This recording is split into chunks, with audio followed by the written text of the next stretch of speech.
Sir, पश्चिम आशियामध्ये जो संघर्ष सुरू आहे त्याच्या पार्श्वभूमीवरती भारताच्या भूमिकेचं विश्लेषण तुम्ही कसं कराल?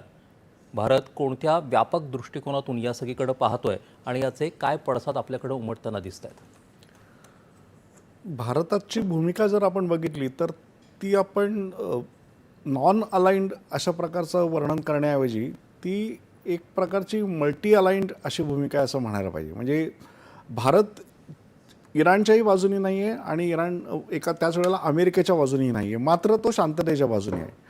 म्हणजे भारताला आत्ताचं जे संकट निर्माण झालं आहे त्याच्यामध्ये भारत हा त्या तीव्रतेमध्ये कमी सापडला आहे. याचं महत्त्वाचं कारण ही भारताची भूमिका आहे. आपण जर बघितलं तर इराणनी ज्या 5 मित्र देशांना हॉर्मुझची सामुद्रधुनी वापरण्याची अनुमती दिली आहे त्याच्यात भारत एक आहे.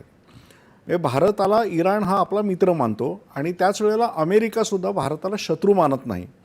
आता ही जी भारताची भूमिका आहे ही अनेकांना असं वाटतं की ही भूमिका एका अर्थाने स्वार्थीपणाची आहे, पण तसं म्हणणं योग्यच आहे, कारण प्रत्येक देशाने आपला आपला स्वार्थ साधायलाच हवा.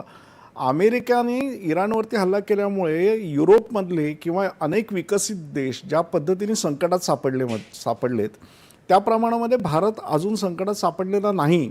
याचं मुख्य कारण असं आहे की भारताची एकाच वेळेला इराणशी पण आणि अमेरिकेशी पण मैत्री आहे, चांगले संबंध आहेत आणि त्याचा आपल्याला काही प्रमाणात आता फायदा होतो आहे. म्हणजे एकूण पाहिलं तर भारताची भूमिका ही राष्ट्रहिताचीच. आपल्या